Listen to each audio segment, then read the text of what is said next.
Hello guys, ano pala yung customer natin kanina, yung na-pick up natin dito sa Dasma to Ortigas. Ngayon, so nakarating tayo sa drop. Tawagan natin sa customer, nakasagot pa. So mahirap lang doon, ayaw lumabas. So kung mga ganun gar, huwag na huwag kayo pumayag na kayo paakit sa taas para mag-deliver pa natin ng mga items. Pinapakit mo kayo, hinihan nyo ng additional. Pag ayaw bumigay ng additional, huwag nyo akyat, hinihan nyo sa baba. Kasi ganun ginawa ko kanina matapang. Sabi pa sa akin, babalik ko raw yung items sa Dasma. Okay, wala naman po sa akin, babalik ko. Kasi una-una, hindi ko naman babalik sa Dasma na yun. Iuwi ko yun. At ko'y babalik kung wala babayad. Mga ganong kumal na mga customer dapat hindi tinitolerate. Ginaban nyo ng tama ang mga gar kasi magpapasintang lang kayo sa mga ganyang customer. Pupurahutin lang kayo, pupurahutin. Hindi ako, hindi. Iba ako. Yung ginagawa ko mga ganyan, nasabihan ko, ma'am, ang gagawin natin sa items kung ayaw bumababa dito. Sinabi ng customer na yung sa uli, sabihin mo, sige ma'am, hindi man po sa uli ito. Ngayon, bayaran din na ako ng isip. Babalik ko ito. Another malibayan na naman si seller. Ganun lang yung gagawin ko na huwag kayo pumayag. Wala ko ng bayan. Kasi sa akin, pinagpipilitan mo talaga. Lalo matapang yung lalaki. Minumura, huwag kayong pumayag na mumurahin kayo ng mga customer na yan. Kasi unang-una mga ga, hindi tayo tauhan nila. Hindi tayo personal delivery rider nila. Tayo ay isang courier delivery lang. Kung sila'y nagpapadala at nagpapadeliver, pinabayaran din nila yung servisyo lang ng pagdideliver.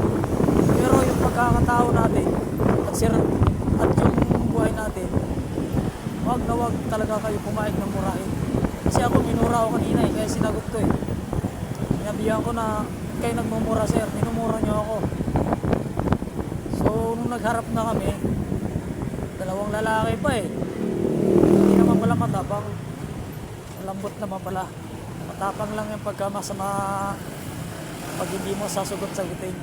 Hindi ako, sinagot-sagot ko siya harap-harapan kanina pinaliwanag pa sa harap-harapan niya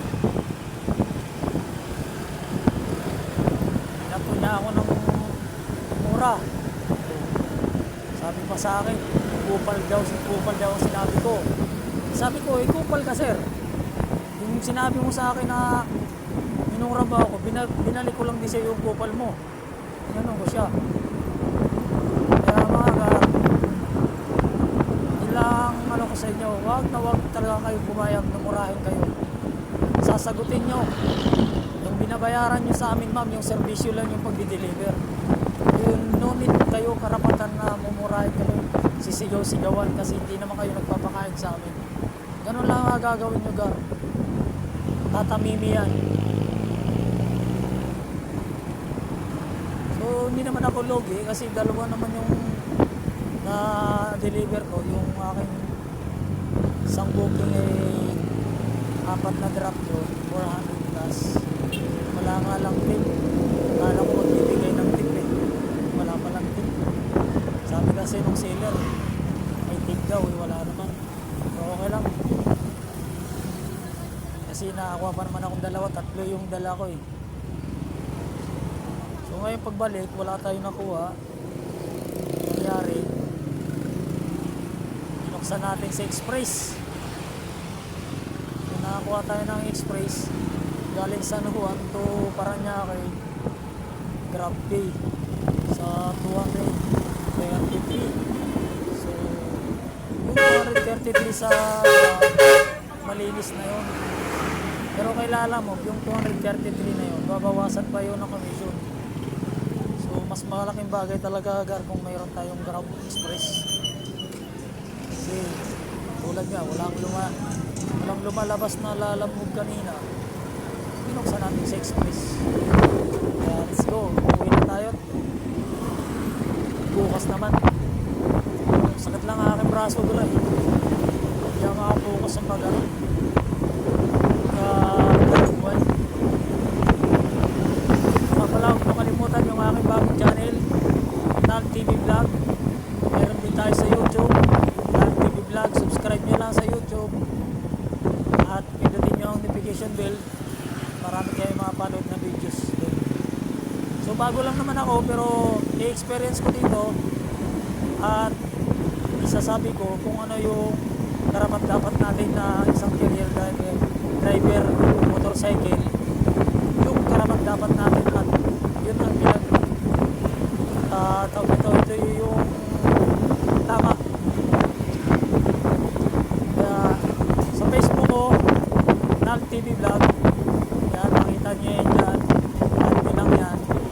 So yung mga videos ako dyan, meron ako dyan mga videos na nagagrab ako. Yan. Meron po tayo dyan mga video. Pasensyahan nyo na lang kasi bago lang kasi ako sa videos. Susubukan natin na gagawin to at malay natin ma-monetize ni Mita YouTube yung ating gustong gawin. Salamat mga Gar.